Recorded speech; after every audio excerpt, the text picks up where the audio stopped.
Welcome to Cycling Fashion Week, the only global podcast purely focused on cycling style, fashion, elegance, lifestyle. I'm your host, Alex. We are so back, joined by my co-hosts, Warren and Tony. I think we did an episode about a month ago, gentlemen. Is that it? 5 weeks ago, a month ago? It was a while ago. We're not very consistent here, but we're still here. We're putting out content. We're just busy in between episodes. How are you both doing? We're doing well. Should we, before we get messages, should we address your audio quality a little? Just that you're missing your professional microphone, but because we don't want to wait any longer to bring a podcast to the listeners, we've decided to allow a slightly lessened quality of Alex's voice, but the takes will still be there. Yeah, this is definitely Italian Alex sound quality, but it will be universal Alex takes no matter what. So slight downgrade in microphone quality. I forgot my microphone in an undisclosed location, and therefore I'm reduced to using the webcam mic today. Tony, to be honest, your audio quality also doesn't sound normal. I notice you're not using our fancy Amazon mic that we all bought. No, I also left that at an undisclosed location that I should bring back. It's so close to where I live that I should bring it back. Unlike maybe Alex's issues. We're flying by the seat of our pants a little bit now. We apologize for the audio issues. I'll do my best to fix it in post, and a friend of the pod, Nick, will be sure to complain about it he gives constructive criticism. But the thing is, we're acknowledging it now, people know to turn it off now if they can't stand it. Yeah, exactly. Which, to be honest, is fair because I've done that to podcasts where I know the content's what I want to hear, but the recording's just not enough to give myself an hour of listening to that. We get a lot of criticism. We get a lot of commenters on our Instagram account after episodes, a lot of which is usually great comments, some of it very witty and funny, but the audio quality commenters are consistently the worst people. Yes, we know our audio sucks. This is a basement podcast. It's not meant to be professional or anything like that. Is it a bro podcast? We know our audio sucks. Just get over yourself. It's not that it sucks. We do have good mics. We just don't always remember to use them. I am not a professional audio editor. I try my best. I don't really have time to learn how to do it better. Unfortunately, I apologize for that, but we hope the quality of the content will override the sometimes hit or miss quality of the audio itself. Those bro podcasts have pretty good quality. They seem to all have studios somehow, but the content's lacking, right? So because sometimes, it's 6 to 1, half dozen of the other. You get you can get the bad takes of a bro podcast with studio quality, or you can have sort of a haphazard DIY zine version of a podcast, but just like incredible takes and information and things that you can take with you through your cycling life. We are the third category, which is the bad takes of the bro podcast and the bad audio. I was going to say, I don't know how good a DIY zine is, but I guess we're the DIY zine of cycling podcasts. Sign up for our course. Our master we'll sign up for our course, only $99 a day. And you'll learn all about how to be a cycling fashion influencer, what brands to wear, how to connect with people. That's how we got started. And so we want to teach you all the easy way to do it and how to become important in the cycling community. Do we think David Miller would host that if we asked him? Would he host the Cycling Fashion Masterclass? I don't know. Is it a con we're doing? Are we frauding these people by giving them no real information for a lot of money? Well, no, but maybe they'd pay if we actually had a real person cycling, former pro host it. And maybe he'd actually. Yeah, but I want to fraud these people. That's okay. Where I'm saying. We don't want David involved. No, I want to go for the kind of telling you you're going to get the whole world. The world of cycling is going to open to you if you just pay us a bunch of money for a course. But we just sort of give you generic information. This is, I guess, we're entering hibernation here in the north of the northern hemisphere. I'm sure our Aussie listeners are getting geared up for Aussie summer and all the good riding that comes with it, but that is certainly not the case here. We've had our first snow. So I don't know. Are you guys done with riding outdoors for the year? I certainly Yeah. am. I think it's getting too cold here. It's sub-zero. Not quite. I mean, I had my last cross race 2 days ago. So that would have been November 12th in Peterborough, Ontario. It was the provincial championships. And it was cold, but it wasn't like it's rideable. But honestly, I'm finding my appetite for riding outside, even when it's 3 degrees Celsius, is almost zero. Like I'd rather get on the trainer. I don't know. We had a pretty nice summer weather-wise, and I don't know. It's cold. Yeah, I'm in a location that's a few degrees colder than you guys, or maybe 5 degrees colder consistently. So yeah, for me, it's definitely over. I'm back on the trainer. But it is Thanksgiving coming soon. We're recording this on November 14. So US Thanksgiving coming in at the end of November, and it is the beginning of Black Friday sales for cycling kit, which is something that we're interested in. And I don't know about you guys, but this year I have noticed the increasing prominence of the pre-Black Friday sales. So you're getting brands, shops sending you emails about their pre-Black Friday sales. And I don't know if this is just a complete saturation of the whole Black Friday sales concept and people wanting to distinguish themselves from that, or if it's things being really slow this year and the sales coming in sooner in order to move inventory. They probably have so much inventory. They just need to have the sale go as long as possible to get rid of it all. Well, the cycling world is at sort of one of the worst spots in the economy right now, because we know from the pandemic they over-ordered and have too much stock. And then with the sort of great inflation and the way people are seeing the economy, they're cutting back on superfluous purchases. And I mean, obviously, even to the cycling obsessed, the really premium cycling kit and items like that are one of the first things that are going to go, because when you're worried about the sort of price, the cost of living crisis, that's kind of usually the first things that go is quote unquote sort of luxury goods, unless you're really in a different stratosphere, but you're sort of an everyday person. That's what goes. So already they needed to discount because they had to get rid of stock, and then probably the market slowed. I mean, most of these companies are private, so we can't really see what their sales are. Pretty sure, I guess almost all of these companies are private. I don't know, is there a publicly traded cycling company? Well, there was that. There was the parent company of Wiggle and Chain Reaction Cycle that essentially declared bankruptcy. I believe Signa Sports, not to be confused with Sigma Sports, that essentially went into administration. And I believe it is a German parent, again called SSU or Signa. What's the acronym for? I don't know. Signa Sports United. So they announced their intention to restructure and delist from the New York Stock Exchange as the sports e-commerce company faced severe liquidity and profitability challenges. So the stock essentially went to zero. So that would be pretty much the only one I can think of. But there's also been some interesting news about Rapha, which I think exemplifies everything that Tony just mentioned, where essentially Rapha, in early November this year, they announced an annual loss of 12 million pounds, and citing precisely That's 7 billion Canadian dollars. Yes, it's 7 billion pesos here in Canada, and 12 million loss on, I believe, turnover just north of 100 million pounds, something like 131 million, I think, or sorry, it went down from 131 million in 2022 to 118 million in fiscal 23. So that shows you how sales were under pressure.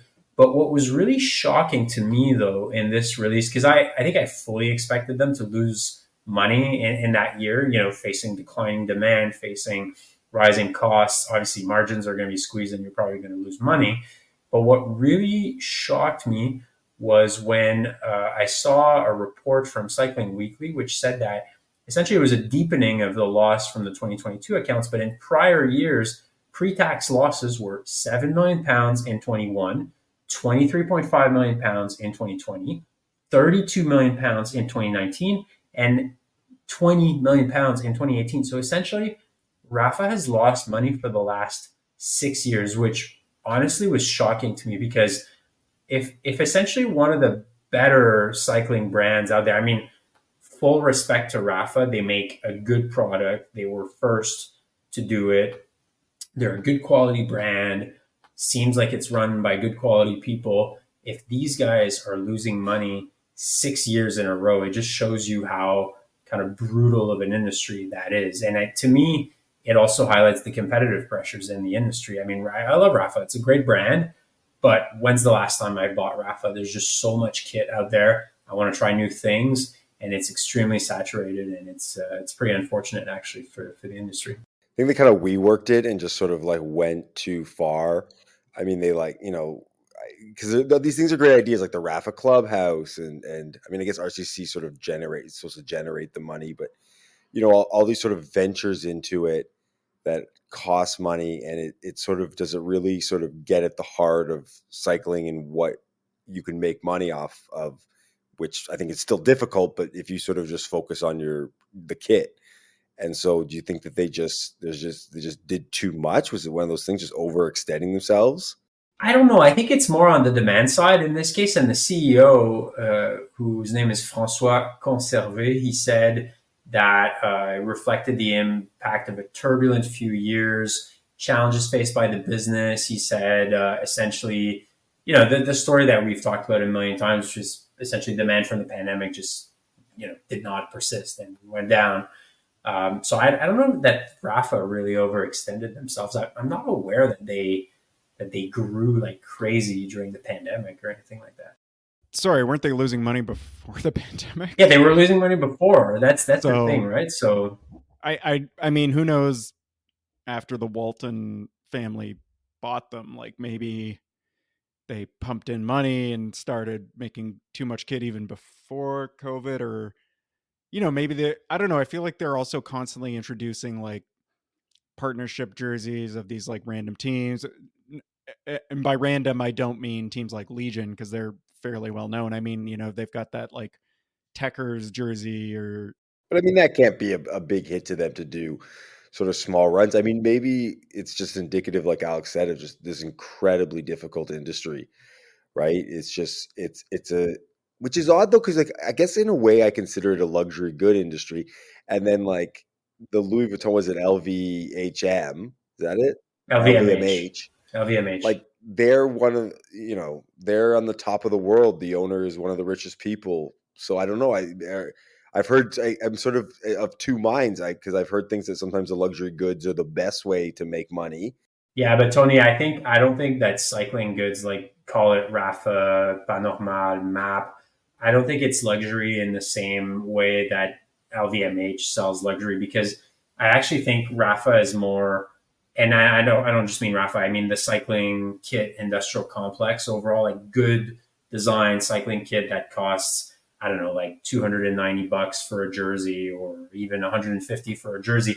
It's kind of stuck in the middle where you know, if you're a consumer, you have your essentials that you spend money on, which is groceries, your rent or your mortgage or your children's expenses, these kinds of things. And then you have the stuff that's in the middle, right? Which is discretionary spending, which is expensive, but not obscenely expensive. And then you have the really luxury market, which caters to the ultra 1% who are, you know, keep getting richer or doing very, very well.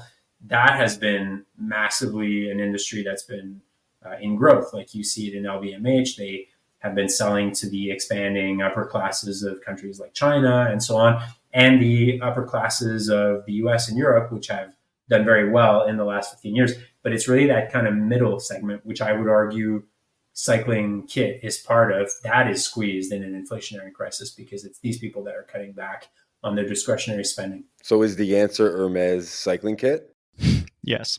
Gucci, Louis Vuitton, they all can do it. I feel like that classic Hermes scarf, right? That's very sort of famous, probably made famous by Audrey Hepburn, with the sort of patterned, like I can sort of picture. I think my mother has one. I feel like that as a cycling kit would actually be amazing, and I think that Hermes should sort of look out to like a $7,000 jersey, $12,000 bibs. And it was just, that's where the direction go. Like make cycling ultra elite. Like we already kind of talk about, it's a bit elitist, it's elitist in attitude.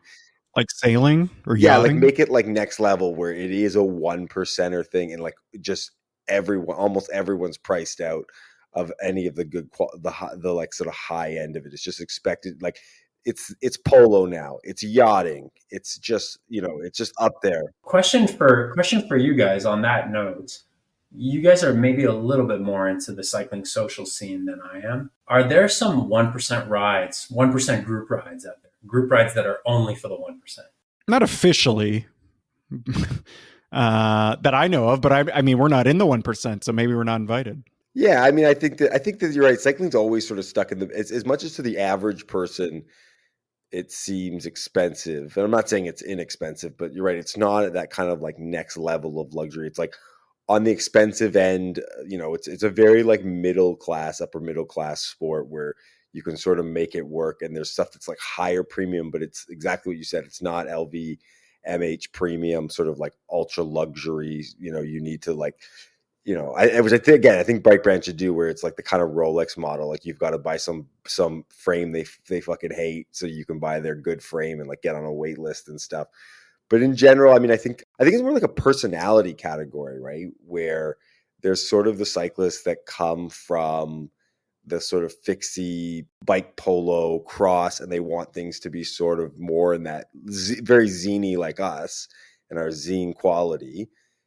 Grungy. And then there's the people I think who sort of see it in the kind of old world European aesthetic sort of charm, where everything's very crisp and new and sort of really, they're the ones that really follow the rules sort of strictly. They're a little more exclusive in who they invite and sort of the way they do things.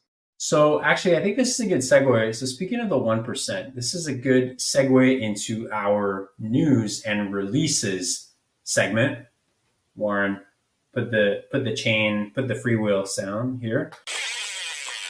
All right, segue into our releases and news. And it's interesting that we were talking about this cycling as a sport for the 1%, because I think two of the releases, the bike releases that we're going to talk about here, have a distinctively 1% vibe to them.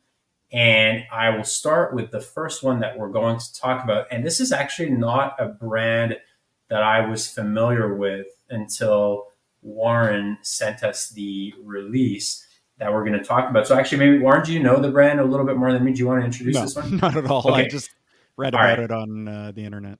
Okay, so it's a collaboration between LAVERACK, I hope I'm pronouncing this correctly, which my understanding is that is historically a titanium bike company out of the United Kingdom, where they make essentially bespoke titanium bikes to your exact specifications.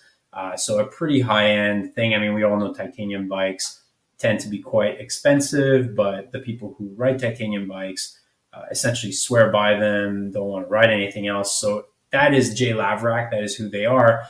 And what they did is they partnered up with Aston Martin, which is the well-known United Kingdom car company, luxury car company. Can we call it a supercar? I'm glad you knew that brand, Alex. Yes, I know Aston Martin. I've heard of Aston Martin. I have not heard of LAVERACK. Is Aston Martin a supercar according to you guys? I think so, probably.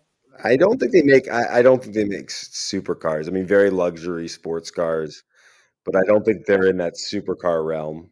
Okay, so essentially they made a frame which is very interesting. So it's got titanium lugs and carbon fiber tubes. So mixing two materials there for that bike, and it is in the colors of I believe the Aston Martin Formula One team. So that's sort of pale green, but it's got a lot of shiny black as well, with the sort of distinctive carbon fiber pattern on it. And essentially what they're saying is this is the pursuit of excellence. It takes over 1,000 hours to make this bike. The detailing on it is actually pretty interesting. If you look at the brakes, for example, there's like some gold in there with the regular kind of metal colors. Hidden cables, so no cables whatsoever on this bike, no bolts as well. Everything is hidden. They believe that this is a more beautiful aesthetic, and it's better kind of fit for performance. It's got one of these new handlebars, like the extremely aero handlebars with that big stacked stem that you see there as well, the new kind of modern stem. Everything's extremely aero on this bike. So they released that. I don't think they're going to be making a lot of this bike. I think it's going to be an extremely limited release for the 1% of the 1% of dental surgeons out there, not even dentists, like actual dental surgeon. And yeah, so I guess talking about cycling being for the 1%, this gives off distinct 1% vibes. What did you all think about this? Speaking of 1% vibes, I don't see a price for it anywhere. So, it's that saying, if you need to ask the price, you can't afford it. So I think that's definitely the case with this bike. Like, this has got to be at least $20,000 probably. Oh, if I would tend to say more than that. It's got. Oh, I meant 20,000 like pounds. So yeah, so 2 billion, 10 billion, 2 billion pesos. Yeah. It's actually not that bad. I've never really liked the two material action, and I still don't.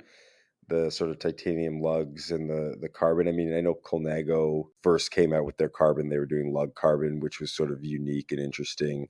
But in general, I don't sort of like that. But there's a lot of positives here. Obviously, not drop seat stays, which is huge, right? Huge considered. They're talking about, especially because they're calling this like an ultimate performance bike. So are they sort of proving the drop seat stays engineers that it's bullshit? And that you can get the ultimate performance with the regular proper seat stays.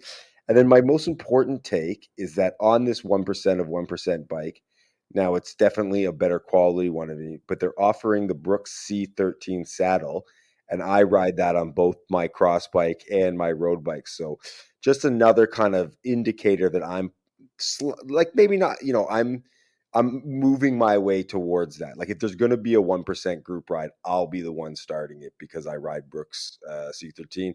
I also know Brooks Cambium saddles. Our good friend David Miller, who I think we talk about every single podcast, he's a big fan of it as well. Chapter 3 did a great collaboration. Yeah, so I'm kind of easing my way to the 1%, starting with the saddle. In terms of aesthetics, because I only mentioned the price, I don't really have much to add to what Tony said. I agree. I don't really like that look of exposed carbon personally. I actually think it makes stuff look cheap, which is maybe counterintuitive, but that's kind of always been my reaction. The things I do like about this are that the top ends of the crank arms have little color touches to match the Aston Martin green on the rest of the bike, which I don't know, it's a small thing, but I like that. And I'm still not into the hidden cables personally, even though my standard cross bike that I got is mostly hidden actually, and I'm getting used to it. It is actually very handy for cyclocross, but that's another thing. I don't know. I just don't, for some reason, I've never really gotten in that look, but I do actually I don't mind that you can't really see any bolts. That's kind of interesting. And then the last thing that stands out to me is like the orange middle of the disc brakes. So it's, normally you got your like all silver disc brakes or like variations on it, but this one's got like what looks to be gold. Yeah, like brass. Maybe. Yeah. Or brass that's more accurate. Yeah. I don't know. That just looks kind of interested to me. It looks like it's some special feature about it, but and it's it's precision machined something. There's like a whole web page about it. I'm not going to read that. Yeah, I find the details on this bike are insane, and this is clearly not for me. I don't tend to like super bikes as well, so I would never buy that regardless of the price. Probably can't afford it anyway, but I will give them that they did an incredible job on details on this, like just the sort of the etching of the lettering on it, the way it comes out on the carbon, as you said, the brass on the brakes, so in the tire clearance, there's another little metal that's there with a geometric shape that's really beautiful. The way they've done the paint jobs. Now, I know you guys talk about the color scheme, which is the Aston Martin green with the exposed carbon, but you can configure this to your specifications. So this is a fully bespoke bike, so you could have it have it pink if you wanted to. So anyway, I mean, as far as super bikes go, I think this is one of the better ones out there that have come out. Yeah. And if I were a 1%er who, cares about super bikes, I would consider this. It actually kind of looks like the newer updated number 22s because they have a model that is a mix of titanium and carbon as well. I think it's called the Reactor. I could be wrong on that. Anyway, it kind of looks similar to that, but I mean, I don't think they're the first to do. No, I mean Bastion does it, which actually I had to say if I have to compare between this and Bastion, I prefer this Bastion, like the way they expose the carbon and the weave. I don't like it all. But one thing I also noticed, and we can talk about this, we know it's probably going to be limited sales, but it looks like you can get it with Dura Ace, Campy Super Record, or SRAM. I guess it's Axis E-Tap. How many SRAM versions of this bike will be sold? Of the few bikes that will be sold? I think a lot. I feel like Yeah. SRAM is trending up. I think a lot of people I'm seeing that on a lot of high-end bikes lately. Yeah, I agree. I think the kind of person who would buy this bike, I think, is a SRAM person. I think they like the aesthetic of the SRAM crank, and yeah, I think they would actually go for this. One more thing as well, they said that on this bike you can get sort of not a bespoke crank, but a crank that's made by them essentially.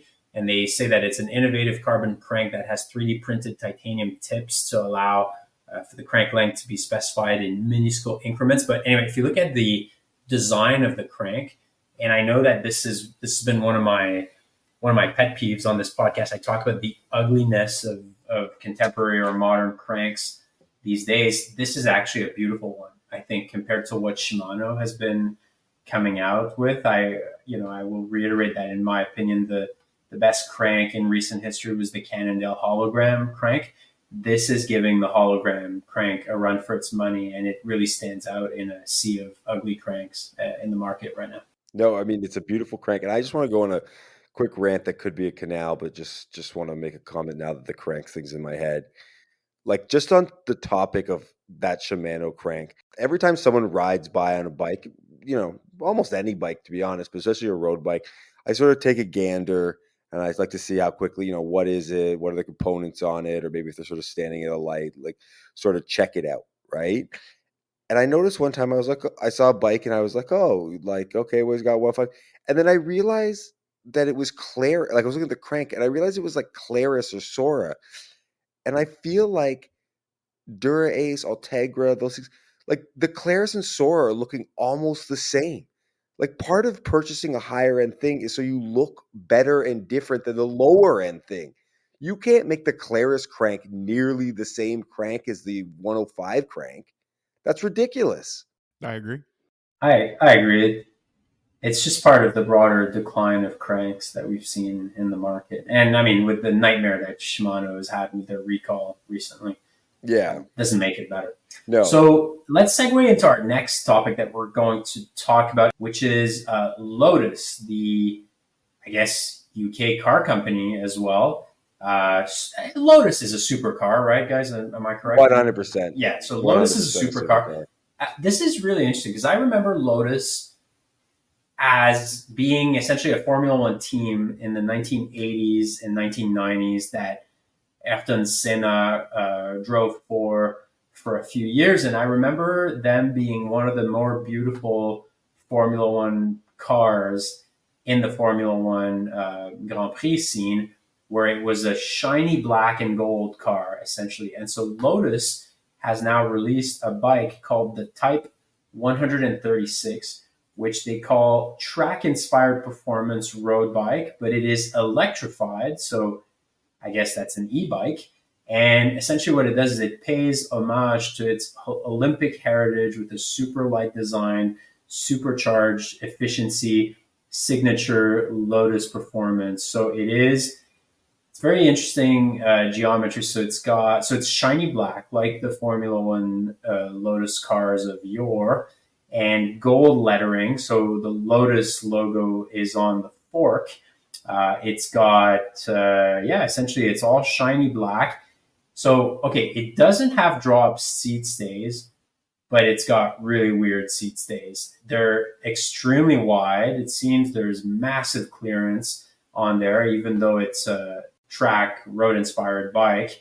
But I don't know why that is. They're super wide. And essentially, if you look at the bike from the side, it just looks like the bike has a very large behind. Like it's just very, very kind of bottom heavy.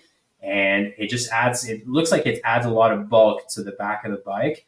But other than that, it's pretty nondescript. It looks like your kind of regular electrified bike. The kind of photo that they produced to make the website special website that they make for this bike essentially has Bora Campagnolo wheels on it, carbon wheels. It's got kind of shiny black everything, essentially very aero seat tube as well. What did you think about that, guys?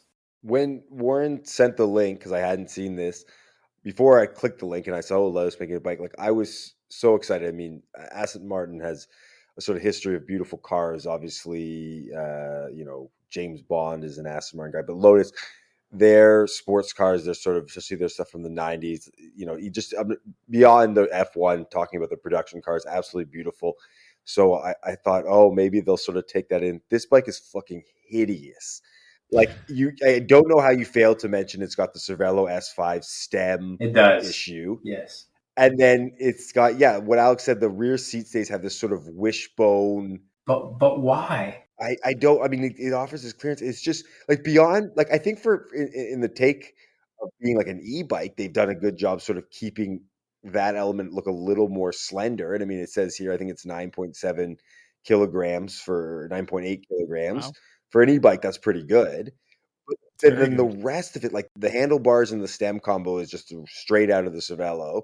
And the seat stays are just awful. So essentially the seat stays, Tony, if you go back and look at the historical Lotus track bikes that they did over the years, so they have a big kind of compendium or archive of Lotus track bikes that partook in the Barcelona Olympics in 1992, and then you have one you have a very recent one in 2020, which is the Hope Lotus bike.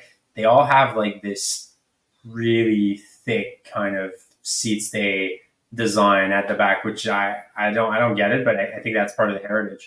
I think that the style that matches this, like the way Tony said wishbone, I feel like is pretty good. It looks like they've only had that since like 2020, based on what I'm seeing on the website. Like that, they've had different looks, but that's really peculiar look. It's got to have to do with aerodynamics. Like on the site, they talk about iconic aerodynamics, so I'm sure that is the rationale. It is super ugly, and it's also very funny to tout the iconic design, blah blah blah, and then literally just have the Cervelo stem. So that stood out to me. The one thing I will say is for an e-bike, the down tube does not seem to be very chunky. So they've done that right. But I would never want to ride this. I like, as far as an e-bike goes, it's one of the better looking e-bikes I've seen. But it's also 25,000 pounds. Well, that's the first edition version. Then it'll be under 20,000 pounds, which actually for an e-bike, in my understanding, isn't terrible. Way prefer that Aston Martin J LAVERACK. I agree, but I was actually more excited for the Lotus one, given the historical heritage of Lotus. I felt and the same way. The beautiful Formula Ones that they did over the years. And this is not a knock on e-bikes, by the way. I think I'm pro e-bikes overall, as it allows a variety of people who may not otherwise be able of partaking into cycling. I think e-bikes is a way to get people to ride bikes for longer, and I'm all for it. Although I do think they present some safety issues on bike paths in city when you have people riding way too fast on them. So this is not against e-bikes, but it's just that the seat stays, I just don't get it. It's a weird design. Well, another part too is right, because you're right. You look at some of their more recent track bikes, and essentially they've taken that style. And I'm no bike designer, and so maybe we've obviously have a listeners throughout the industry, and maybe someone who's a bike designer can weigh in. But a bike design for aerodynamics to go not quite a straight line, but on a slight left turn in circles is not what I want for a bike designed for gravel and the road, where I need to be nimble. I need to be able to make turns. I'm out in public, right? So beyond just sort of a regular group ride or even a race, I need to be able to sort of get around things. Like, I'd be very curious, because I always sort of thought that track bikes were designed because of that sort of nature where you're not really deviating too much from your line, and essentially you're a NASCAR, that they were built to be very, very stiff and rigid and sort of not have that feeling that it was just all about aerodynamics and power transfer. Because really, I guess besides sort of going up and down the banks a little bit, you're essentially going in a oval, without much happening. So I just think, besides the fact that it's ugly, would the design even be a beneficial one to with their sort of marketing? It looks like by some of the photos almost like more of a gravel bike. Some of the photos are sort of in, off the road and stuff. So it just seems bad all over, and so disappointing because Lotus makes so many beautiful cars. The photos they have are like, yeah, they have a guy out in the mountains and stuff, but the tire clearance looks pretty tight. Like, I think this is a road bike, but even still, like, you make a great point. The style of these track bikes is, yeah, it's just for minimal turning. And I can even, imagine a scenario you're on that bike and maybe you're hitting some bumpy areas and like you stand up on the pedals or something and you lean back or something. And I don't know, I feel like those seat stays could like get in the way or something. They are not practical at all. So there's actually a double release here. There's the Type 136 First Edition, which is limited to 136 bikes, each individually numbered. So this comes with Campagnolo Super Record wireless group set and those Campagnolo Bora wheels that I talked about. It's got a 193 watt hour battery. So this kind of very limited release will sell for 20,000 pounds or 25,000 euros. And then there is the regular Type 136, which will be available from spring 2024. And with this, you can actually only get SRAM on this one. So it's either SRAM Red or SRAM Force, DT Swiss wheels, same kind of battery and electrified system. And that comes in with SRAM Red at 17,000 pounds or 20,000 euros. And with SRAM Force, it would be 15,000 pounds or 18,000 euros. So, I mean, not cheap, but it seems like it will appeal to, I don't know. Who is this going to appeal to? That's a good question. Yeah, who's buying it? I think anybody who's buying this isn't a cyclist, to be honest. Like, they're just a rich person that wants a fancy Lotus e-bike, and they'll like... Maybe they hang it on their wall behind them during a video call to display the bike. I don't think a serious cyclist is buying this, or maybe it's like a former serious cyclist who's really old and rich. And yeah, this is definitely for an older clientele by the very fact that it's an e-bike. But it is interesting. And I'm not against e-bikes personally. I think they're good. I do have a bit of a contradiction because I am pro e-bikes, but I am anti pickleball. So, but I would say, but e-bikes and pickleball are the same, where pickleball can be played by those who are maybe a little elderly or with some serious injuries because it's, there's not too much movement. There's not as much movement. There's a little sort of more help to it. But then if you're really sort of still in a physical prime, you haven't dealt with too many injuries, your body's not weakening, you have to play tennis. And it's the same thing. I'm pro e-bike. My dad's in his 70s. I've been trying to get him on a bike, and so we've discussed possibly getting him an e-bike. And there's certain people, even if you're younger, but maybe you can't get to that level for different reasons. But if you're a sort of a physically fit, capable person, at a certain age, you are not allowed to be on an e-bike. So it's really the same. I'm not staunchly against pickleball if it's used for its design, essentially, a Florida retiree sport. But seeing a 24-year-old ripping around on the pickleball court is ridiculous. And it'd be the same way if I showed up to a group ride and Warren was on an e-bike. Okay, next release. So speaking of weird designs, of course I have a negative take on this, but this is also sent to us by Warren, which is the Saddlespur saddle. Which now, Warren, is this a new thing, or was this new to the market, or new to you? It's gotten a bunch of coverage in most cycling outlets. Our good friends at Escape Collective talked about it, and then Bike Radar the one that subtweeted us? I think they covered it, like road.c. A lot of them covered it. I don't think it's new. I think it's actually been around a number of years. Maybe this model is new.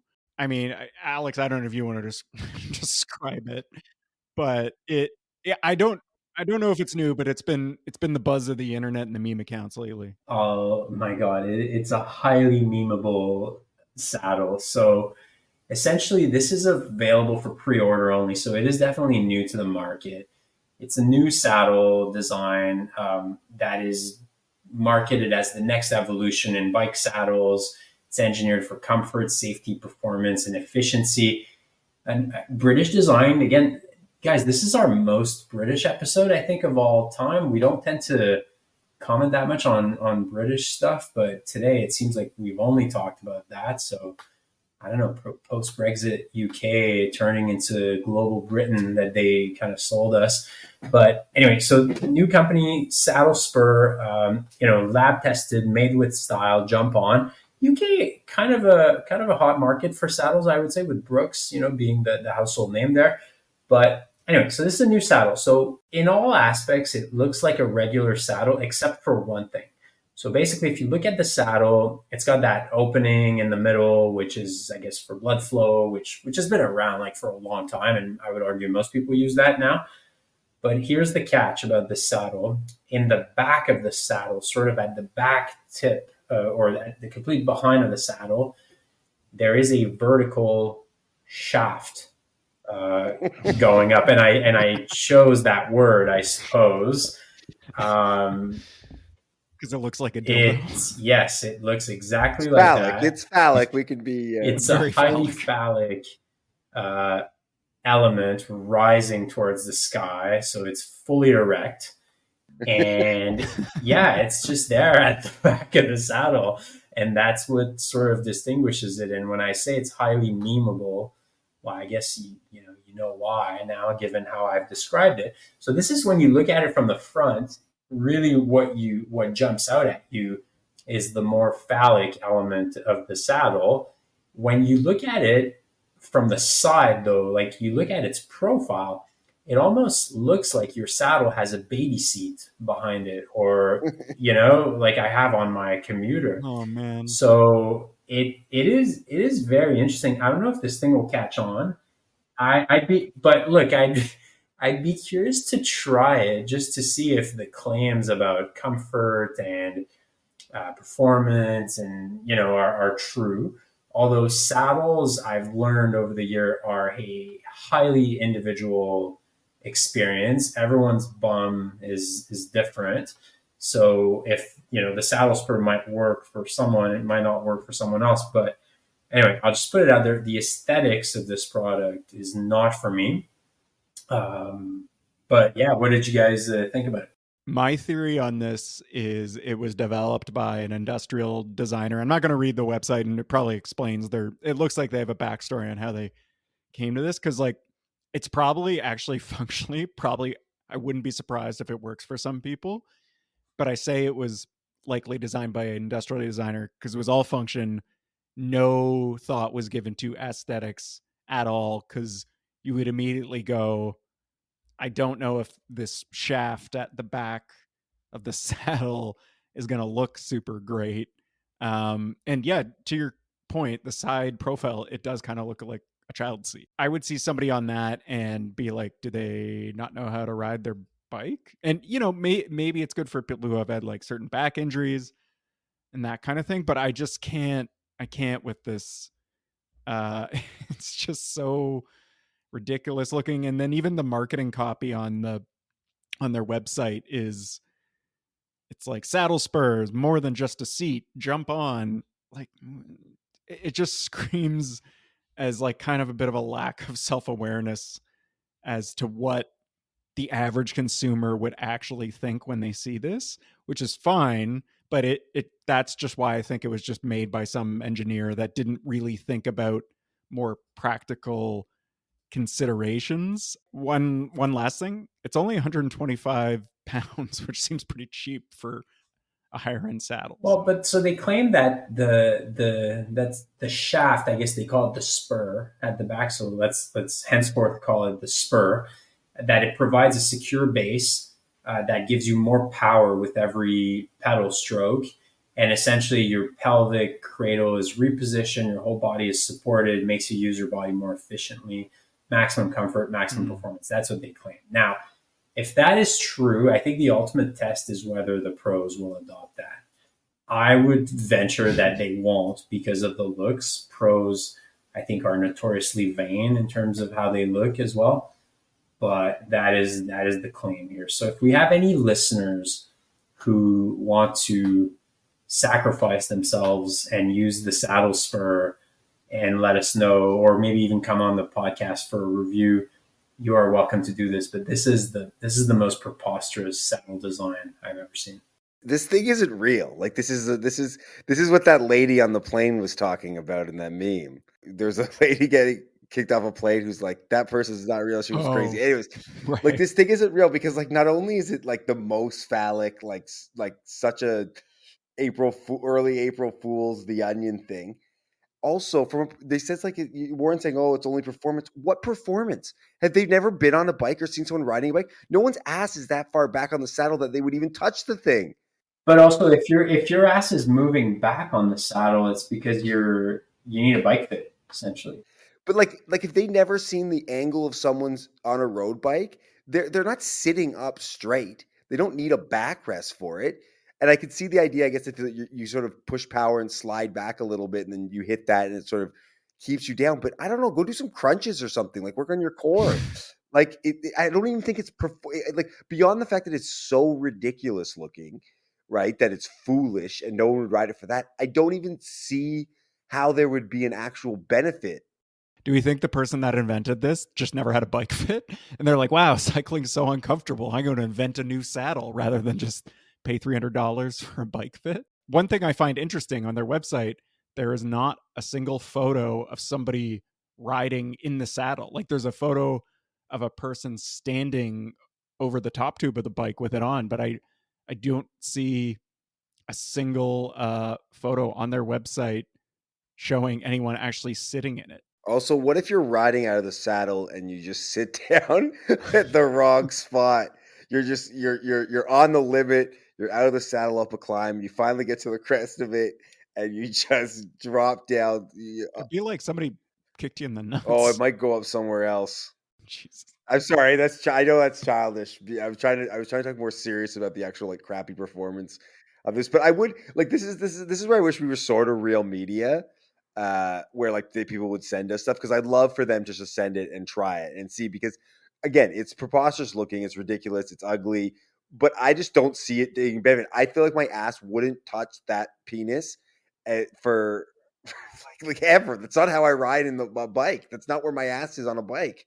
Yeah, I agree. It's times like these where I wish we had a sponsor, because I would use our money to buy one and try it out, because I agree. I'm genuinely curious how it works, or maybe the person that invented this is really good at like riding no-handed or something, so they sit up. But they're advertising it on a road bike. They're showing a photo of someone on people on drop bar bikes. Like I could get it if it was like the idea of like an upright kind of cruiser that you would maybe be leaning back in, maybe the sort of the small of your back, your lower back would sort of tap it. But if you're in a sort of a racy, you're on the hoods, or especially in the drops, your ass is not your rear end is not coming close to that spur. No, if anything, it's moving forward instead of moving back. Yes. So, yeah, I mean, so it's stupid on all angles. I hope they hear this and send us one to try and prove us wrong. And then when we're right, we can talk even more shit about them. I'm doing a quick search on the internet, and I find it very suspect that I can't find a photo of anyone riding. There's like one on their Facebook, and the person's sort of riding on an older version of the saddle, it looks like. And yeah, the angle of photo, you can't even tell. Yeah, you know what? I don't know. I'm with Tony. I feel like this is an April Fool's joke. It's an elaborate early April Fool's joke, because their Facebook page has like 44 followers. They don't seem to have an Instagram. I don't know. This is all very, very suspicious. Okay, so our last release, and actually, guys, I think we'll be 4 out of 4 UK releases this week. So the UK is definitely back. Rishi Sunak. Anyway, we have fourth release this week, UK. So essentially, this is from Ribble Cycles, and they relaunched their. I guess they launched an edition of their flagship Ultra SLR Superbike. So actually, 3 superbikes, 3 UK superbikes. I'm not sure I'd call this the Saddlespur a super saddle, but anyway, they launched. I They don't call know, man. It's pretty super if you think about it. they called the Forces edition of their flagship Ultra SLR Superbike. Bike. It draws inspiration from the livery that adorned the iconic Spitfire fighter plane of World War II, complete with the sort of military green paint job, the Royal Air Force's roundel and D-Day invasion stripes. It was actually designed to coincide with the British Royal Legion Poppy Day appeal of November 2nd. So people in Canada also wear the poppy for what we call Remembrance Day, although our poppy looks a little bit different than the British poppy. But anyway, that tradition is present here as well. And the design, I guess they applied the design to their existing kind of highly aerodynamic superbike, the Ultra SLR. So let me describe this. Again, military green kind of paint job. It's a matte paint job. Drop seat stays, highly aero frame. I won't go into the frame too much. This looks like the average superbike. But what's kind of cool about this one is the paint job and the logo of the British Royal Air Force. Any thoughts on this, guys? Okay, I guess I'll go positive because I start with that. So the RFA, the Royal Air or RAF, Royal Air Force is it's kind of unique and cool, and I like that. Looks like they've painted the stem and seat post to match, and then everything else about this bike is awful. It's got these like drop seat stays with sort of the weird wishbone thing of the Lotus that we're talking about. The down tube is thick with a kind of ripple, I guess, for aerodynamics, and then it has those sort of useless flaps that sort of cover the junction between the head tube and the down tube and the to sort of cover the fork. It's got those weird sort of bendy handlebars. It's got SRAM. It's just beside. I mean, they did throw on some what looks like maybe GP class. What are they? They're not. They're Continental Classics because they're not They're quite. Pirellis. They're Pirellis. Okay, but they've got the other They've got the sort of tan or sort of brown sidewall, which is nice. But then like everything else about this is what we talk about. It looks like it's also got on this sort of model they got the ceramic speed derailleur pulley cover, which is like another level of stupid shit that cyclists don't need. Why would you cover your ceramic speed pulley? I thought the whole point of having a ceramic speed pulley was to flex. That looks really ugly too. I don't even get it. Looks like it comes with like a Canadian tire bike that you'd want to take off or something like a. Yeah. But is it to prevent it from getting dirty and therefore less well performed? I assume it's for aerodynamics. But anyways, pretty much like the Lotus was so ridiculously awful looking, but like had I guess some uniqueness besides the copy of the S5. But this is just like an amalgamation of everything we talk about that we hate in a bike, all in one bike, except for the color, I guess I like. But like all the other elements of it is all here that we talk about. This we could just when someone's like next time someone's like, oh, what's some things that you don't like in a bike? Instead of us to be like, oh, go listen to your podcast, we'll just send them a picture of this bike. I feel like I need to also mention that I understand the timing of the release. About a week before they put it out, about a week before Remembrance Day. But just given current events in the world, you only need to look into the first couple comments on the Instagram post about it that it might not be being received the best at the moment. That is just maybe an oversight. Army green I don't have a problem with as a color, but I actually don't think it looks great on this bike, and it kind of just looks like a cheap toy. I'm sure the bike's fine. I mean, I have no experience myself with Ribble bikes. I know of them, obviously, but I don't know anyone who has one. And I don't know. And the way they've actually painted to match the handlebars, and it adds to that effect. It looks like a little army man plastic toy, you know, like which is probably the intention, but to me, it makes it look cheap. It's also a one by, like just it's Oh yeah. layers. It's just cake on drop seat stays, one bys, integrated stems, like weird thick top, like just everything that could go wrong with a modern bike. They did. Is it even for sale, or is it just like a showpiece? Forgive me, UK listeners. I did not realize that Poppy Day is 2nd of November there. It's November 11th here in Canada. Anyway, I actually, Warren, I actually disagree with the takes that people had that, oh, you shouldn't release like a military inspired given the current events. Like, what they're doing is they're paying homage to the Royal Air Force's no, I get it. role in World War II. And Listen, as much as we love hot takes, we don't need to open up that, but I do get it. I personally, I would just agree with Tony that it's it's a really ugly bike. no, I think Tony has the definitive take on this. Love the inspiration and the paint job. Hate the rest. I'm with you, Warren. I like army green as a color. I think I like it on a gravel bike. I don't like it on a road bike.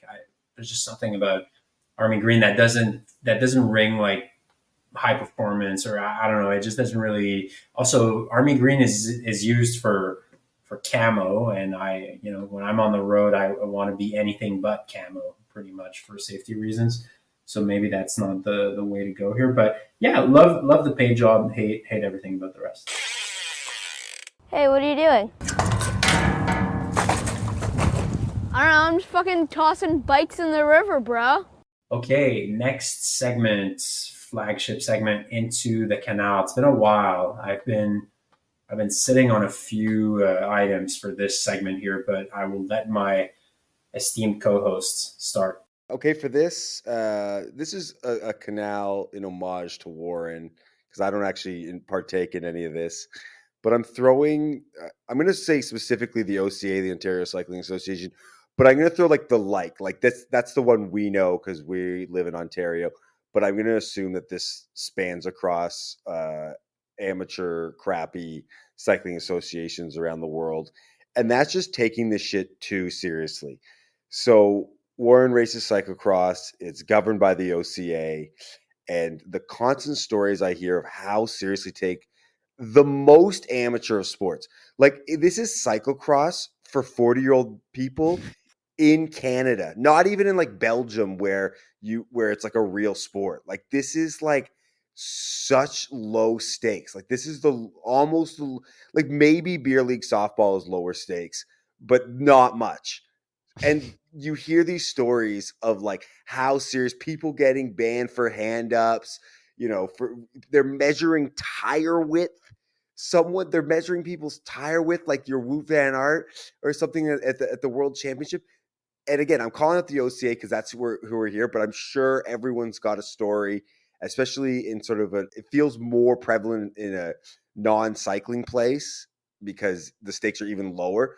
But this is like it's ridiculous. These people need to calm down, let people have a little fun. They're already paying too much for essentially someone's, grass patch to ride around in circles that they could probably do on their own.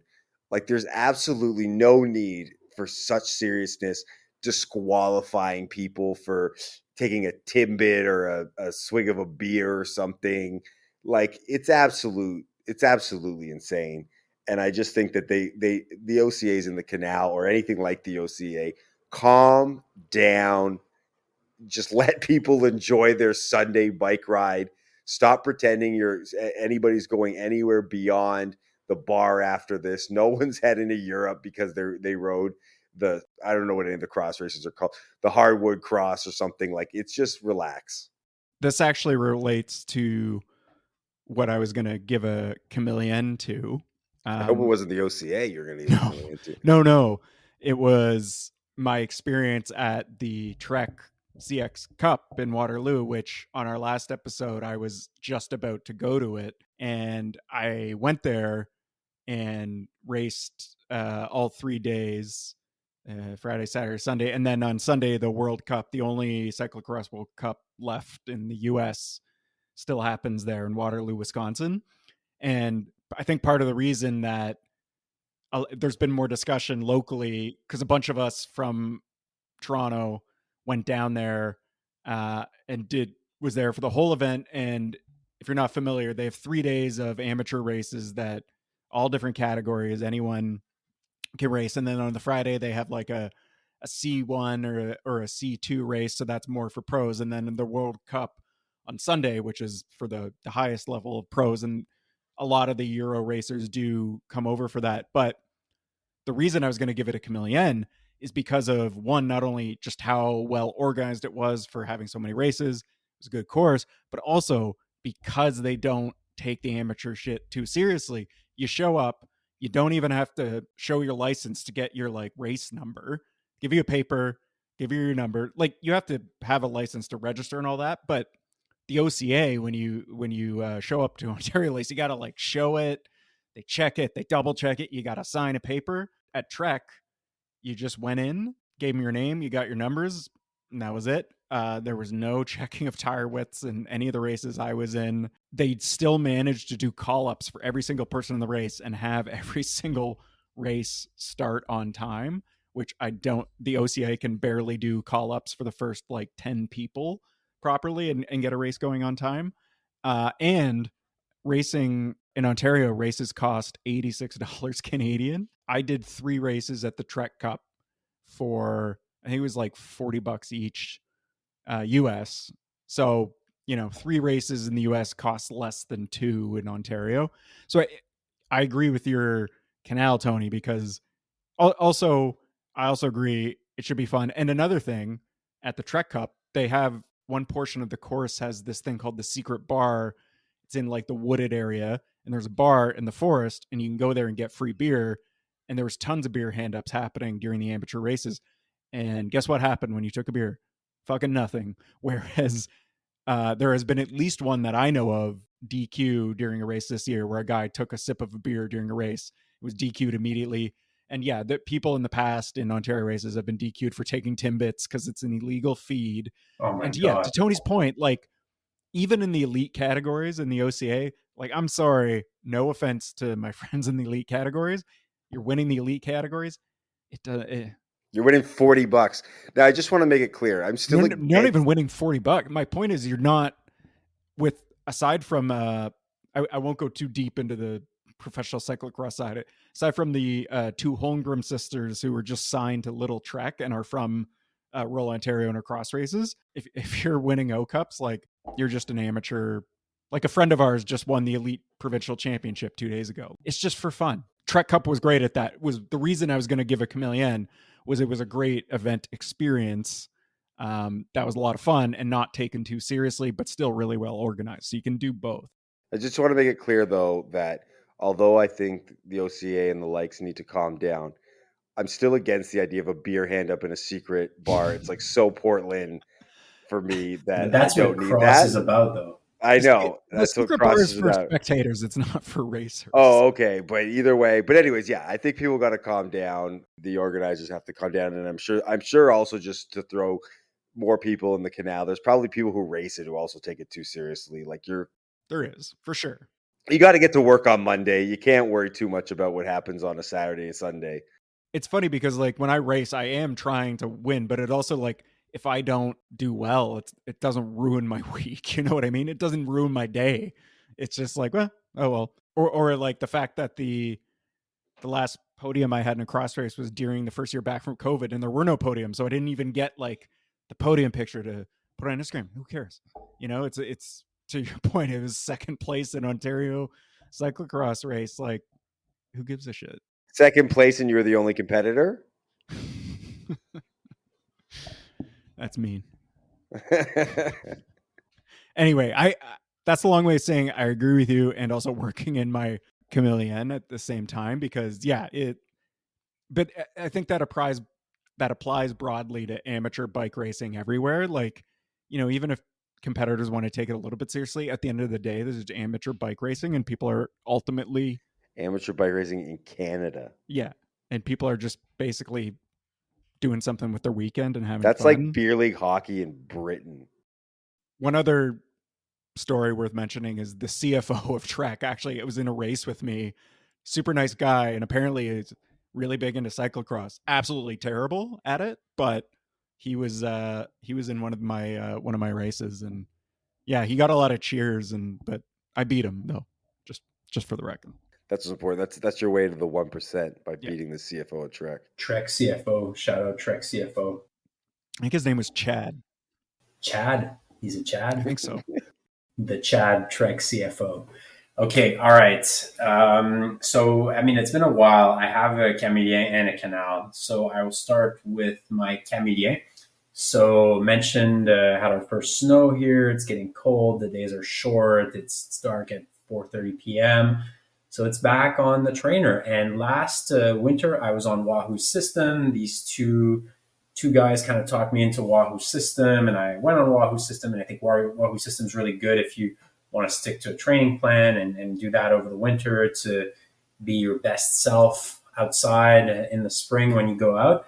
But I just don't really have the discipline to stick to a training plan, and that's not really me. And so this year I'm back on Zwift, and I had taken a bit of a Zwift hiatus, and I came back on Zwift to find, and this is new to me, not new to the world, but to find a new world on Zwift, which is basically Scotland, which I think is the best world on Zwift. It's so fun. It's nice. I've always found Watopia to be a bit too gamified and a bit too gimmicky, but Scotland, I find, strikes the right balance of nice design, good sort of, choice of roads to choose from, not too gamified, but just enough. So yeah, shout out Zwift, Scotland. That is my Camelier for this week. You guys tried it yet? Yeah, Zwift still sucks. I'm sorry, Alex. It's not for me. I might be with Alex too a little bit, knowing that the training plan is going to be a bit harder for me this winter. And I'm actually pretty excited to get on the trainer. I might give it a little sort of mini chameleon trainer, because I did sort of end the season off on a bit of a low note, not getting out there and feeling a bit sluggish. And so I'm about to set the bike up on the trainer and get going, because I want to make sure I'm sort of ready for the spring and can get out more. But I'm sort of with Alex. So I'm going to give Zwift another try. I might not like it because I'm not a gamer type, but I do love Scotland, one of the most beautiful places I've ever been. So we'll give it a try, and then I'll report back. But I'm not sold, but we'll see. Well, I'm going to give it a we'll see. Sticking to a training plan for me this year is going to be absolutely impossible. Maybe our listeners should know this. It is November 14th now. My wife is pregnant, and we are expecting the baby anytime now. So it could be tonight, could be tomorrow. I don't know when it's going to be, but essentially I will be having my second daughter, so a newborn this winter. So, toddler and a newborn, sticking to a trainer plan is going to be impossible. So I think Zwift is better for that. If you just have time, you want to crank out 40 minutes on the trainer, that's what Zwift is for. Or you could also be very dedicated at it, like Italian Alex, who's doing these 5-hour zone 2 rides, hungover every day, basically. So that's the other end of the spectrum. But Zwift, Scotland. Yeah, it works for him. He's very fast. Mm-hmm. Yeah. So Zwift, Scotland, that's my Camelier. Okay, my Canal, Warren sort of alluded to it earlier. There's a lot of things going on in the world these days. So my Canal is people bringing political takes on group rides. If you are in the group ride sort of pushing your political takes on me, I don't really want to hear them. This is kind of my escape from political takes and everything. So I wish this didn't happen on group rides, unless it's Tony and I just riffing off of each other's takes. That is okay. But other than that, I don't really want to hear it. So leaving the politics out of the group ride, I think is maybe the best way to go. That's interesting. I would be curious to hear our listeners' thoughts on that one. Yeah, so would I. It's just my personal preference. I know. I'm not sure where I stand on that. So someone I know had a birthday party recently, and her rules was I bring your good attitude and leave your politics at home. I don't want any politics. So I kind of respect that in a way.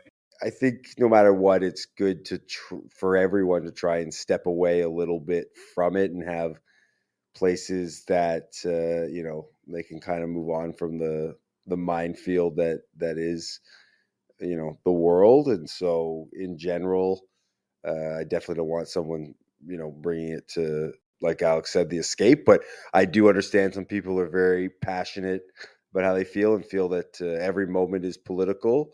So I'm up for the I'm up for the idea that someone will fight us on this. But Tony, as am I. I'm a highly politicized, I should say, person. I'm a bit of a news junkie as well. I'm very up to speed on various political issues. But for me anyway, the cycling world or sports is a bit of an escape from all that, where I can sort of decompress and think about something else. And someone sort of forcing their politics on me during an event that I go to decompress and to think about other stuff is not welcome, I would say. Ironically, I feel like this take is going to invite, I mean, granted, it won't be on a group ride. It'll be in like the Instagram comments or DMs. People, because I don't know, for me, group rides, well, it depends on the group ride. Some longer group rides where maybe the pace is a little more sustainable, you can get into some pretty like in-depth discussions, personal discussions, and like meaningful discussions. And I don't know, I hear your take, but for me, I associate a lot of social group riding with just like long conversations sometimes. And yeah, but they can be about something else. No, hey, listen, you don't go on group rides anyway, so it's not really a problem. I don't know. Just thinking about it is going to make my cortisol level go up, and I just don't think it's good. Listen, I'm with you. Like, for me, cycling is generally an escape from the horrors of real life. So I understand it from that perspective of just wanting to, enjoy your bike ride. Yeah, listeners, feel free to let us know what you think about this take. Politics on the group ride, yes, no. Okay, that's it for another episode of Cycling Fashion Week. It was a bit of a hiatus between our last two episodes. I am definitely going on a longer hiatus here, so Italian Alex and Skylar better step up, because I will have other things to do in the next few months. But thank you, Tony. Thank you, Warren. A lot of fun. Our listeners can send us DMs at Cycling Fashion Week, send us emails, cyclingfashionweek@gmail.com. And that's it. Another one in the books. Thank you, Tony. Thank you, Warren. And we will see you soon. See you in a couple months.